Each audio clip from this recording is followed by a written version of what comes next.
শুরু করো এইবার। আরে যাদের নিয়ে কারবার তাদেরই তো হুঁশ নাই। এই যে টোনা টুনি গল্প থুইয়া আসো এখনই।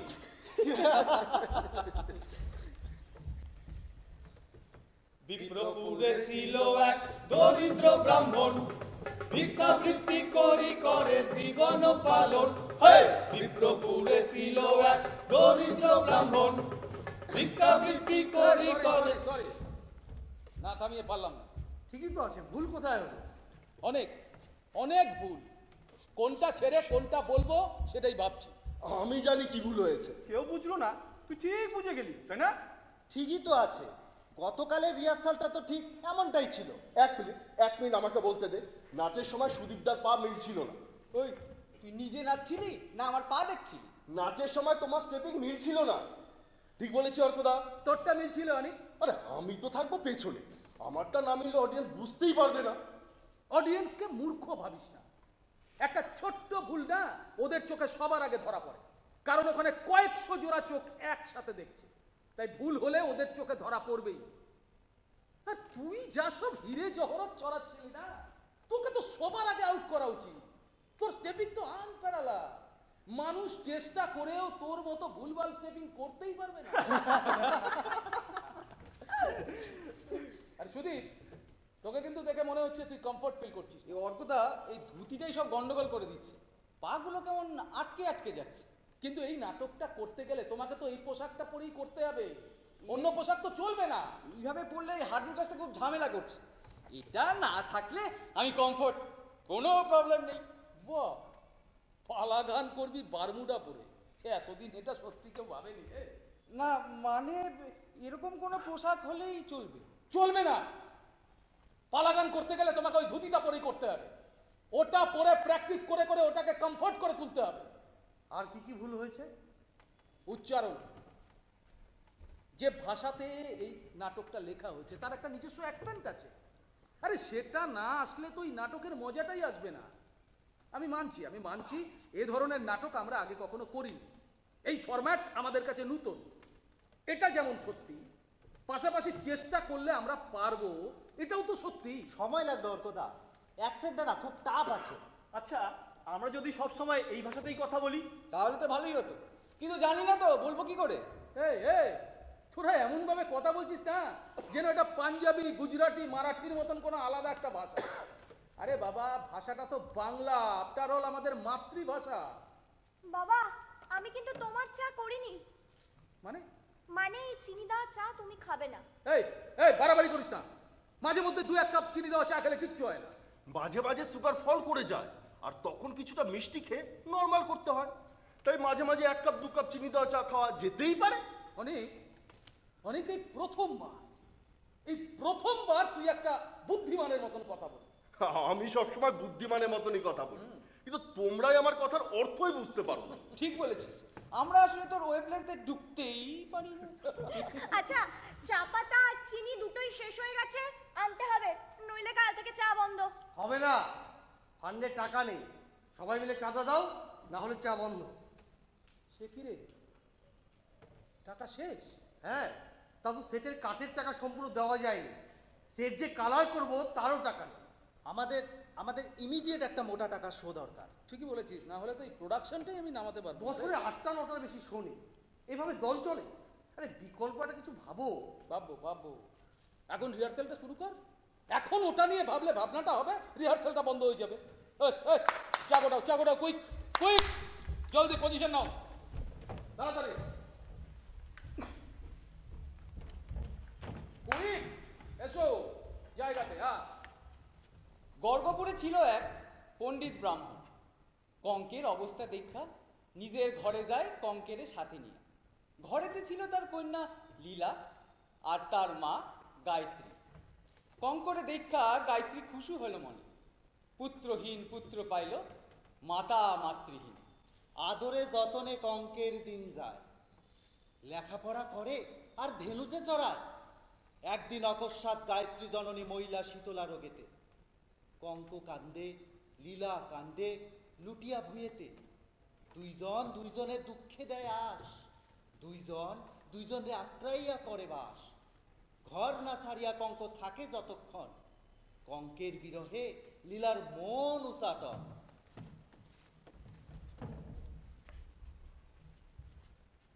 আইসো আইসো প্রাণের বন্ধুরে, বইসো আমার কাছে, দেখিব তোমার মুখে কত মধু আছে বন্ধুরে, কত মধু আছে।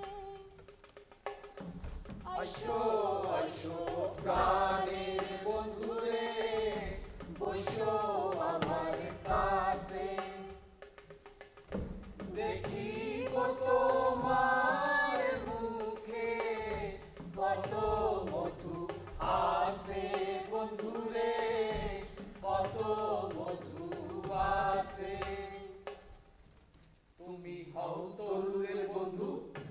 আমি হইলতা বেইরা রাখবো যুগল সরণ সাইরা যাইবা কথা তুমি হও তরুরে বন্ধু আমি হইলতা বিরাট স্পেস, হ্যাঁ বিরাট স্পেস আপনার গোডাউনের জন্য একদম পারফেক্ট। আপনি যেরকমটা খুঁজছিলেন একদম সেরকম।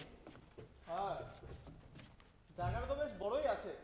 তাছাড়া একদম হার্ট অফ দ্য সিটিতে, সব দিক থেকে সুবিধে। আরে ধুর মশাই, এটা আবার সিটি কোথায় হলো? আরে ওই হলো। তা এরা কারা? এরা ওই নাটক ফাটক করে, প্রবলেম নেই। আপনি হ্যাঁ বলে দিলে ওদের ফাঁকা করে দেবো। দুজন প্রমোটারের সাথে আমার কথা হয়ে আছে। এমনিতেও এই জায়গাটা আমি বেশি দিন ফাঁকা রাখবো না। আপনি তো বললেন কয়েক মাসের জন্য দরকার। আচ্ছা বসুন। এই দাঁড়ান দাঁড়ান দাঁড়ান দাঁড়ান, ইনি কে? ইনি এই ঘরটা কয়েক মাসের জন্য ভাড়া নেবেন, ওর গোডাউন হবে। তা ওনাকে যে ভাড়া দিচ্ছেন সেটা আমাদের বলেছেন? আমাদের জিজ্ঞাসা না করে আপনি ওনাকে ভাড়া দিয়ে দিচ্ছেন? উনি তো দেখতে এসেছেন, পছন্দ হলে আপনাদের বলে দেবো। এই ঘরটার জন্যে গত 12 বছর ধরে প্রতি মাসে আমরা আপনাকে ভাড়া দিয়েছি।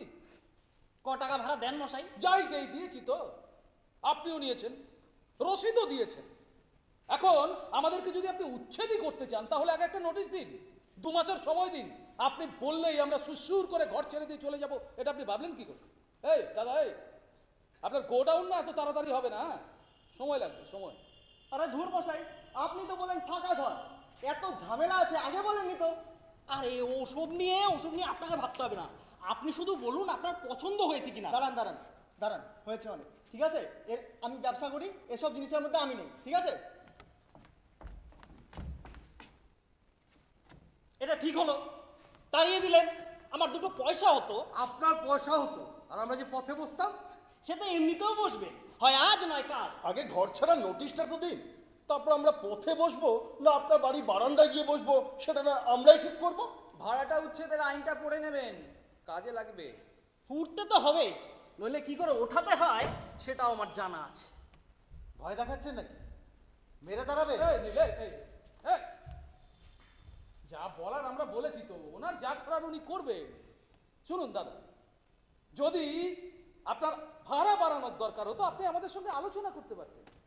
আমাদের সঙ্গে কোনো কথা না বলে আমরা থাকাকালীন হঠাৎ করে একটা লোক ঢুকিয়ে আপনি কিন্তু মোটেও ঠিক কাজ করেন। আমি চাইলে না কালকেই সব ফাঁকা করে দিতে পারি, কোনো নোটিশ ফোটিশের আমার দরকার হবে না। চেষ্টা করে দেখুন না, দেখুন চেষ্টা করে। কাল সকাল থেকে আপনার বাড়ির দরজায় না ঢোল করতাল বাজতে শুরু করে। দেখা যাবে কার বাড়ির দরজায় ঢোল করতাল বাজে। কি করবে এখন? যা করছিলাম, রিহার্সেল। এই সমস্ত পশ্চিমবঙ্গে যত নাটকের দলের ঘর উচ্ছেদ হয়েছে না, তার ইতিহাস লিখে শেষ করতে পারবি না। তার জন্য কোনো দলের নাটকের কাজ কি বন্ধ হয়ে গেছে নাকি? আমাদেরকে এখান থেকে উচ্ছেদ করলে নতুন জায়গা কাল খুঁজে নেব। সব সমস্যার একটা না একটা সমাধান আছে। রিহার্সেল শুরু করো, কুইক, তাড়াতাড়ি পজিশন। চলো চলো চলো, গুড, স্টার্ট। হাসিয়া খেলিয়া লীলার বাল্যকাল গেল, সোনার জৈবনাশী অঙ্গে দেখা দিল। কি কব সে রূপের কথা, কহিতে নাই পারি। চন্দ্রের সমান রূপ দেখিতে অপসরে। মনের সুখেতে কঙ্ক আসে তর্ক করি, গুরুর নিকটে থাকি নানা শাস্ত্র পড়ে, কিন্তু লীলার মনে সুখ নাই। তার মন কান্দে কঙ্করে ভাইব্বা, মন কান্দে কঙ্কর লাইগা।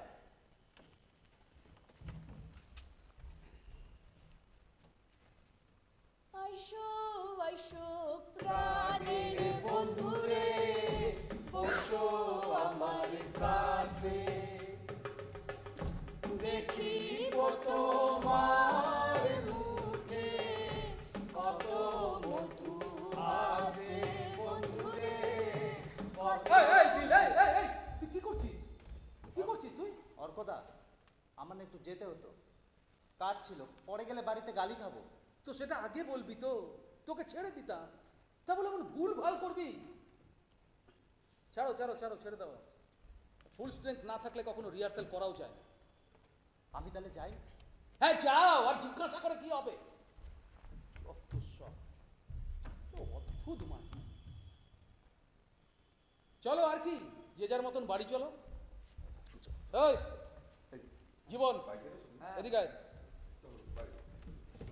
এই টাকাটা রাখ, কাল চিনি আর চা পাতা মনে করে কিনে আনবি। কিরে চল। হ্যাঁ হ্যাঁ যাচ্ছি, যাও।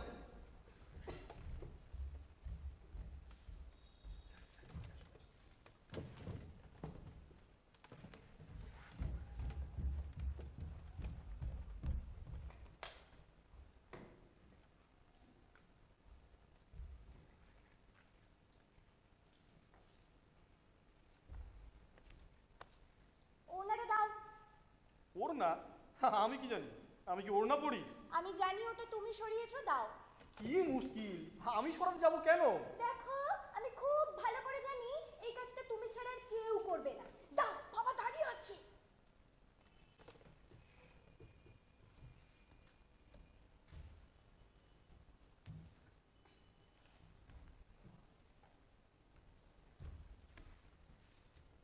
মেয়েদের জিনিসপত্র লুকোনো খুব খারাপ কাজ, বিশেষ করে জামা কাপড়।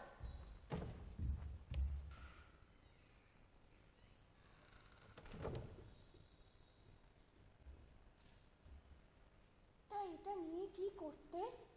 রাতে বালিশের উপর রেখে শুতাম, গন্ধে ঘুম এসে যেত।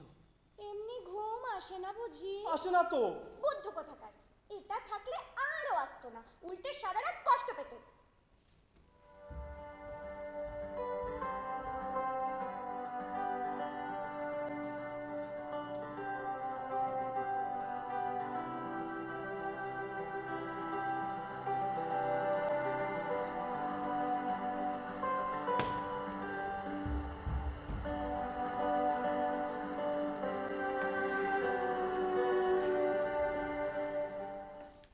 তোর রেজাল্ট বেরোলে একবার বাবাকে দেখতে যাব।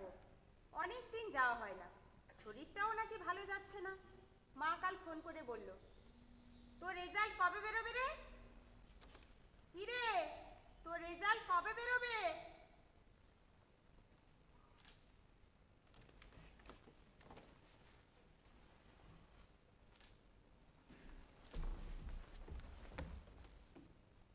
কি হলো? কখন থেকে জিজ্ঞাসা করছি, উত্তর দিতে পারিস না? গান শুনছি দেখছো না? যতক্ষণ বাড়িতে থাকবে ততক্ষণ ওটা কানে ঝুলিয়ে রাখতে হবে। কি এত ইম্পর্টেন্ট গান যে সব সময় শুনতে হয়? তুমি বুঝবে না। না না, হ্যাঁ আমি তো কিছুই বুঝি না। কি বলছিলে বলো? না কিছু না। রাগ করার কি আছে, বলো না কি বলছিলে। বললাম তো কিছু না। এই সংসারে তোর আর তোর বাবার কথাই তো ইম্পর্টেন্ট, শুনতে হয়, মেনে চলতে হয়। আমার কথার কোনো গুরুত্ব আছে নাকি? এই দেখো, এর মধ্যে আবার বাবাকে টানলে কেন? বাবা তো এই পিকচারেই নেই।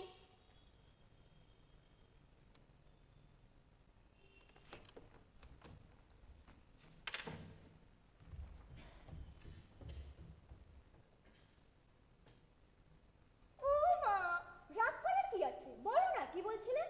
তুমি রাগ করলে না আকাশটা কেমন কালো হয়ে যায়, দুনিয়াটা কেমন অন্ধকার হয়ে যায়। বলছিলাম তোর পরীক্ষার রেজাল্ট কবে বেরোবে? ওরে বাবা, এই তো সামনের সপ্তাহে বেরোনোর কথা। কেন? তোর রেজাল্ট বেরোলে একবার তোর দাদুকে দেখে আসবো, অনেক দিন যাওয়া হয় না। অসম্ভব মা, আমাদের রিহার্সালের এখন যে অবস্থা, বাবা আমাকে ছাড়বেই না। এক সপ্তাহ রিহার্সাল না দিলে কি হবে? এক সপ্তাহ রিহার্সাল না দিলে বাবা আমাকে বাদ দিয়ে দেবে। দিক, খুব ভালো হবে। এই দিনরাত নাটক করাটা বন্ধ হবে। আমি যাব না, তুমি যাও না। এই সারা বছর কি এত রিহার্সাল দিস রে যে এক সপ্তাহ না দিলেই নাটক বন্ধ হয়ে যায়? শোনো, আমাকে বলছো? হ্যাঁ হ্যাঁ তোমাকেই বলছি। বৃষ্টির রেজাল্ট বেরোলে আমি এক সপ্তাহের জন্য বাড়িতে যাব। ভালো তো, যাও। বৃষ্টিও আমার সঙ্গে যাবে। ও বলেছে যাবে? ও বলেনি, আমি নিয়ে যাব। আমি কি একা যাব নাকি? কিন্তু নাটকটা এখন উঠছে, এই অবস্থায় ও কেমন করে যাবে বলো তো? মানে নাটকটা এখন আমার থেকেও বেশি ইম্পর্টেন্ট? আমি কি তাই বললাম? তাই তো দাঁড়ালো। রিহার্সেলটাই যদি প্রধান হয়, তাহলে বাপ বেটি মিলে ওখানেই থাকো না, এখানে আসার কি দরকার? এখানে তুমি আছো তো তাই। তোমাদের জীবনে সত্যিই কি আমি কোথাও আছি? যতটুকু আছি স্রেফ প্রয়োজনের জন্য। নিজেকে এতটা অপ্রয়োজনীয় করো না রিনি, তুমি খুব ভালোভাবে জানো তুমি না থাকলে আমার আর বৃষ্টির কোনো অস্তিত্বই নেই। দিনের পর দিন প্রত্যেকটা সন্ধ্যায় যখন দুজনে মিলে আনন্দ করতে বেরিয়ে যাও, আমার কথা মনে পড়ে। ভাবো একবার যে বাড়িতে একটা মানুষ একা একা পড়ে আছে। এই ভুল করছো। আমরা ওখানে আনন্দ করতে যাই না, ওটা ফুর্তি করার জায়গা নয়, আমরা অনুশীলন করতে যাই। যেখানেই যাও আমাকে ফেলে রেখেই তো যাও। আবার রাতে যখন বাড়ি ফেরো দুজনের সেই এক আলোচনা, তার মধ্যেও আমি কোথাও নেই। কখনো কেউ জিজ্ঞেস করেছো আমি কেমন আছি, কেমন থাকি? এই কোথায় যাচ্ছিস? বাবলুদার দোকানে ব্যালেন্সটা শেষ হয়ে গেছে, ভরে আনছি। সন্ধ্যাবেলা যাওয়ার কি দরকার? সকালে ভরলেই তো হয়। এখনই আসবো তো। আমি তো তোমাকে অনেকদিন বলেছি তুমি আমাদের সাথে ওখানে চলো। তাহলে সংসারটাকে দেখবে। রাতে বাড়ি ফিরে চাল আর কাঁচা সবজি তো খেতে পারবে না, রান্নাটা কে করবে? এর উত্তর আমার জানা নেই, তাই নো কমেন্ট। আসলে তোমরা সবাই আত্মপর, সব সময় নিজেদের কথাই ভাবো। অন্যের কথা ভাবার মতো সময় তোমাদের হাতে নেই। অস্বীকার করার উপায়ও নেই। আত্মপর না হলে শিল্প চর্চা করা যায় না রে। কখনো না কখনো কোনো একটা সময় গিয়ে আত্মপর তো হতেই হয়। তবে সেটা শুধুমাত্র নিজের জন্য নয়, অনেকের জন্য, দলের জন্য, অনেক মানুষের ভালোর জন্য। হয়তো তাই, কিন্তু সেই মুহূর্তে আমার প্রতি মুহূর্তে চাওয়া পাওয়াগুলো মূল্যহীন হয়ে যায়। আরে ওইটুকু স্বার্থ ত্যাগ তো তুমি ভালোবেসে করো না। করি বলেই তো এখনো তোমাদের সংসারেই আছি। তবে কি জানো, এত মূল্যহীন হয়ে বেঁচে থাকাটা মাঝে মাঝে বড় কষ্টের মনে হয়। কি মুশকিল, তুমি মূল্যহীন হতে যাবে কেন? তোমার মূল্য কতটা সেটা তো আমি আর বৃষ্টি বুঝি না। কিন্তু এখন যে আর আমি নিজেই বুঝি না, মাঝে মাঝে নিজেকে বড় ব্রাক্ত মনে হয়। এই ভুল করছো রিনি। তুমি সাইকোলজিক্যালি নিজেকে একা করে ফেলছো আর কষ্ট পাচ্ছ। তার জন্য আমি একা দায়ী? দল নিয়ে ভাবতে ভাবতে সাইকোলজিক্যালি তুমি আমাকে দূরে ঠেলে দাওনি? না, কখনো না, কোনো দিন না। হ্যাঁ, প্রতিদিনকার কথাবার্তায় আমি হয়তো ওদের কথা বেশি বলেছি, কিন্তু তুমি আমার পাশে আছো, এটা আমি সবসময় ফিল করেছি, ইনফ্যাক্ট করি। আমরা কেউ যন্ত্র নই অর্ক, তাই অনুভূতির তরঙ্গগুলো যন্ত্রের মতো ধরা পড়ে না। কখনো কখনো শব্দের আকারেও তা মুখ দিয়ে প্রকাশ করতে হয়। তুমি সত্যি এত কিছু ভেবে কষ্ট পাও? আমাকে বলনি তো কখনো। বলবো কেন? তুমি ঠিক বুঝবে এই আশাতেই তো প্রত্যেকটা দিন অপেক্ষা করি। কি হলো? কি হয়েছে? এরকম হাঁপাচ্ছিস কেন? কি হয়েছে বল। দৌড়ে এসছি। আরে দৌড়ালি কেন? ওরা তাড়া করেছিল। কারা তাড়া করেছিল? ওই যে মোড়ের মাথায় বসে থাকে বান্টি আর ওর চেলা চামুন্ডারা। তোকে তাড়া করেছিল কেন? হ্যাঁ, অনেকদিন ধরে ওরাও আমাকে দেখলে উল্টো পাল্টা কথা বলে। আর যখন আমি বাবলুদের দোকান থেকে ফিরছি, তখন ওই বান্টি আমার রাস্তা আটকে জঘন্য সব কথা বলা শুরু করে। তারপর আমি সহ্য করতে না পেরে ওর গালে একটা চড় মেরেছি। ও আমার হাতটা চেপে ধরেছিল বাবা। আমি কোনো রকমে হাতটা ছাড়িয়ে পালিয়েছি। ওরা আমার পেছন তাড়া করেছিল। আমি খুব ভয় পেয়ে গেছিলাম বাবা। তুই চড় মারতে গেলি কেন? কেন মারতে গেলি? ওরা খুব বাজে কথা বলছিল। তুমি ভাবতে পারবে নাকি জঘন্য সব কথা। ঠিক, আমি আর সহ্য করতে পারিনি। বেশ করেছিস, চড় মেরেছিস। দিনের পর দিন ওদের বদমাইশির কেউ কোনো প্রতিবাদ করে না, সেই জন্য এতটা বার মেরেছে ওরা। ওকে চড় মেরে তুই একদম ঠিক কাজ করিসনি। ও যদি কিছু করে কি করবি তুই? ওরা যা খুশি করবে আর আমি কিচ্ছু বলবো না। আমি কালই থানায় গিয়ে একটা ডায়েরি করে আসবো। হ্যাঁ, কি ভেবেছে ওরা দেশে আইন কানুন কিচ্ছু নেই? না, কিছু করবে না তুমি। যা হওয়ার হয়ে গেছে, আর আগুন জ্বালাতে যাও না। রাস্তার মাঝখানে ওর হাত ধরে টানলো, আর এর কোনো প্রতিবাদ হবে না? কতগুলো কুকুরকে ভয় পেয়ে চুপ করে থাকতে হবে নাকি? শোনো, এটা তোমার নাটকের মঞ্চ না। ওদের সঙ্গে আমরা পারবো? ওরা যদি কিছু করে কে বাঁচাবে আমাদের? নাটক করি বলেই প্রতিবাদটা করব। হ্যাঁ, নাটক করি বলে প্রতিবাদটা করব। মঞ্চে দাঁড়িয়ে যেটা বলবো, নিজের জীবনে তার উল্টো কাজ করবো নাকি? হ্যাঁ, কুকুর দেখলে লাঠি হাতে তাড়া করবো, ভয় পেয়ে পালিয়ে যাবো না। ওদেরও বোঝা উচিত যে সবাই এখনো নপুংসক হয়ে যায়নি। এই